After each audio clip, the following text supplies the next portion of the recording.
बांग्लादेश में पिछले साल तख्तापलट हो गया था और अब ऐसा ही नज़ारा नेपाल में देखने को मिल रहा है।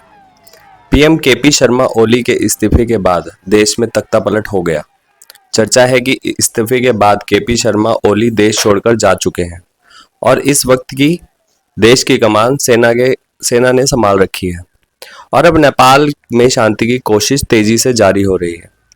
इस बीच सवाल उठ रहा है कि नेपाल में अंतरिम सरकार का गठन कैसे होगा। तो क्या नेपाल को लेकर अपडेट जानिए इस रिपोर्ट में। नेपाल में इन दिनों भयानक बवाल देखने को मिल रहा है। लोग सड़कों पर उतर आए और उनका प्रदर्शन उग्र हो गया, जिसके बाद मजबूरन केपी शर्मा ओली को पीएम पद से इस्तीफा देना पड़ा और ओली देश छोड़कर भाग गए हैं। इस बीच प्रदर्शनकारियों ने अब कई मांगे रखी हैं। इनमें शासन में व्यापक और पिछले 3 दशकों में राजनेताओं की लूटी हुई संपत्ति की जांच की मांग शामिल है। आंदोलनकारियों ने ऐलान किया है कि विरोध प्रदर्शनों के दौरान जान गंवाने वाले सभी लोगों को शहीद का दर्जा दिया जाएगा। साथ ही देश के संविधान में संशोधन या इसे नए तरीके से लिखा जाना भी मांग में शामिल किया गया है। बीते दिन प्रदर्शनकारियों ने संसद, राष्ट्रपति और प्रधानमंत्री आवास के साथ सुप्रीम कोर्ट में भी आगजनी की, जिसके बाद हालात संभालने के लिए Nepal army chief general Ashok Raj खुद मैदान में उतर आए। उन्होंने आंदोलनकारियों को सेना मुख्यालय बुलाकर बातचीत की और उनकी मांगों को सुना।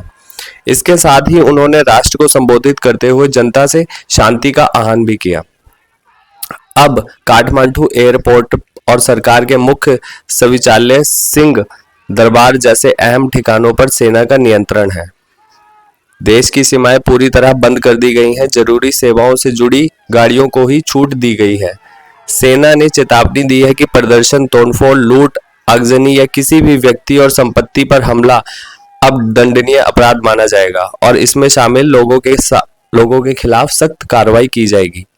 साथ ही सेना ने नागरिकों और मीडिया से अपील की है कि वह सिर्फ आधिकारिक जानकारी पर भरोसा करें और किसी भी तरह की अफवाहों पर ध्यान न दें। इस बीच नेपाल में अंतरिम सरकार के गठन को लेकर भी चर्चाएं शुरू हो गई हैं।